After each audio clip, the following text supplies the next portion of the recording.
Hello everyone, hope you all are doing well. So आज हम करने वाले हैं कॉलिगेटिव प्रॉपर्टीज का टॉपिक। तो चलिए करते हैं इसे स्टार्ट। तो सबसे पहले कॉलिगेटिव प्रॉपर्टीज क्या होती हैं। तो कॉलिगेटिव प्रॉपर्टीज वो प्रॉपर्टीज होती हैं सोल्यूशन की जो सिर्फ और सिर्फ सॉल्यूट पार्टिकल्स के नंबर पे डिपेंड करती है, but nature of solute particle पे डिपेंड नहीं करती है। ठीक है, तो हम यहाँ पे लिख लेते हैं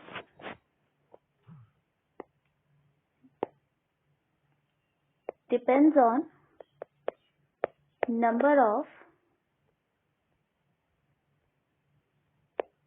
solute particles।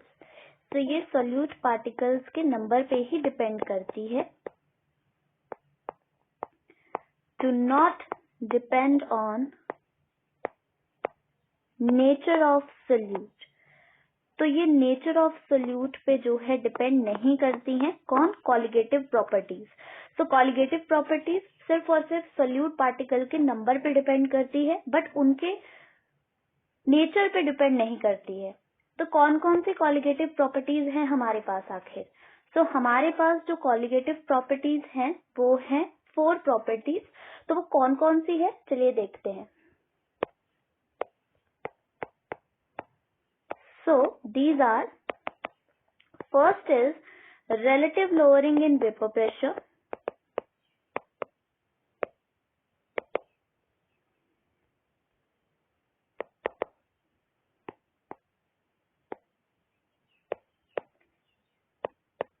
जिसे हम शॉर्ट फॉर्म में RLVP भी लिख देते हैं, यानी relative lowering in vapor pressure। So next जो प्रॉपर्टी है हमारे पास वो है elevation in boiling point। elevation in boiling point,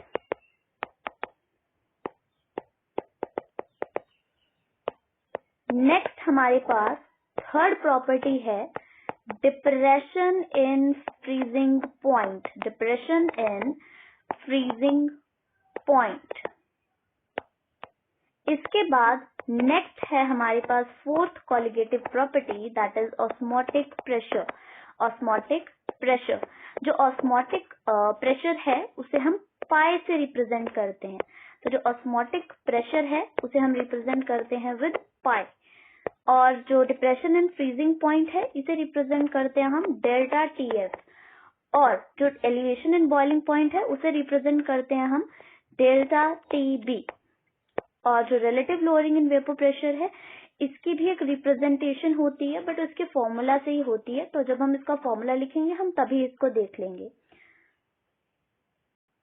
यहाँ पे एक ध्यान रखने वाली बात है कि अगर आपको लिखा है ना कि लोअरिंग इन वेपर प्रेशर या वेपर प्रेशर, तो वो कॉलिगेटिव प्रॉपर्टी नहीं है। जब आपके पास relative lowering in vapour pressure word लिखा होगा तभी आप उसको कॉलिगेटिव प्रॉपर्टी बोलते हैं, राइट। उसी तरह से बॉइलिंग पॉइंट आपका कॉलिगेटिव प्रॉपर्टी नहीं है, एलिवेशन इन बॉइलिंग पॉइंट आपकी कॉलिगेटिव प्रॉपर्टी है। उसी तरह से फ्रीजिंग पॉइंट एक कॉलिगेटिव प्रॉपर्टी नहीं है, डिप्रेशन इन फ्रीजिंग पॉइंट एक कॉलिगेटिव प्रॉपर्टी है। जो हमारे पास relative lowering in vapour pressure है उसका हम फॉर्मूला लिखते हैं यहाँ पे। तो इसका जो फॉर्मूला है हमारे पास वो है delta P1 by P1 naught is equals to P1 not minus P1 by P1 naught, right. तो इसी को हम इक्वेट करते हैं विद x2। अब ये आखिर ये हर एक जो टर्म लिख रखी है इसका मतलब क्या है हम वो देखते हैं। तो इसका जो मेन पार्ट है वो है यहाँ से लेके यहाँ तक वाला, ठीक है जी। तो P1 नॉट होता है vapour pressure, partial vapour pressure in pure form, ये होता है प्योर फॉर्म का, ठीक है। और ये है हमारा जो हम नॉर्मल हमारे पास दे रखा है वो होता है, ठीक है। और प्योर फॉर्म का P1 नॉट होता है। और x2 होता है आपके पास mole fraction of second component, mole fraction. और सोल्यूट सॉल्वेंट दिया है तो उसमें ये सोल्यूट का ही होगा, राइट। तो P1 not minus P1 by P1 naught equals to zeta 2। आगे बढ़ते हैं। आगे है हमारे पास एलिवेशन इन बॉइलिंग पॉइंट, तो दैट इज डेल्टा TB।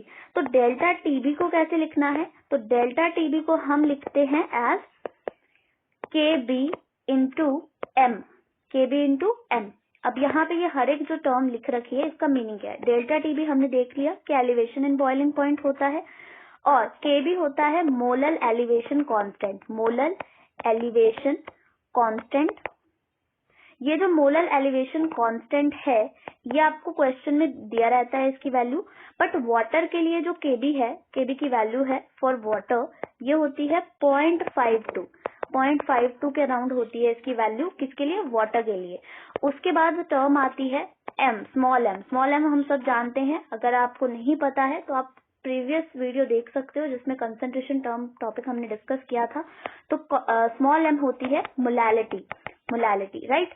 तो ये हो गया हमारे पास delta TB equals to KB into M. और मोलैलिटी का होप सबको फॉर्मूला पता होगा, अगर नहीं पता तो प्लीज आप लोग कंसंट्रेशन टर्म वाली जो वीडियो है उसे जरूर देखिएगा। नेक्स्ट हमारे पास जो कॉलिगेटिव प्रॉपर्टी है वो है डेल्टा टीएफ, यानी कि डिप्रेशन इन फ्रीजिंग पॉइंट। तो डिप्रेशन इन फ्रीजिंग पॉइंट जो है हमारे पास, इसका फॉर्मूला क्या है, तो इसका फॉर्मूला है delta TF is equal to K F into M. तो अब यहाँ पे हर एक जो टर्म है उसका क्या मतलब है, सबसे पहले आपके पास है डेल्टा टीएफ, इसका मतलब है डिप्रेशन इन फ्रीजिंग पॉइंट जो हम ऑलरेडी देख चुके हैं। और ये जो केएफ है दिस इज डिप्रेशन कांस्टेंट, इसकी वैल्यू आपके पास 1.86 होती है फॉर वाटर, लेकिन बाकियों की आपको दे रखी होगी क्वेश्चन में डेफिनेटली। और स्मॉल एम अभी हमने देखा है ये क्या होती है, मोलैलिटी होती है। अगर नहीं पता है तो प्लीज आप लोग प्रीवियस वीडियो को जरूर देखें। उसके बाद नेक्स्ट कॉलिगेटिव प्रॉपर्टी आती है ऑस्मोटिक प्रेशर। तो ऑस्मोटिक प्रेशर जो है उसे हम रिप्रेजेंट करते हैं विद पाई। ऑस्मोटिक प्रेशर होता क्या है, ये एक्स्ट्रा प्रेशर होता है that must be applied to the solution to stop the flow of solvent across a semi permeable membrane. So अगर आप लोग जो है सॉल्वेंट के फ्लो को स्टॉप करना चाहते हो across a semi permeable membrane, तो आप एक एक्स्ट्रा प्रेशर लगाते हो अदर देन एटमॉस्फेरिक प्रेशर, जो होता है ऑस्मोटिक प्रेशर। ऑस्मोटिक प्रेशर जो है इसे पाई से रिप्रेजेंट करते हैं और ये होता है CRT। C होती है concentration, mostly in terms of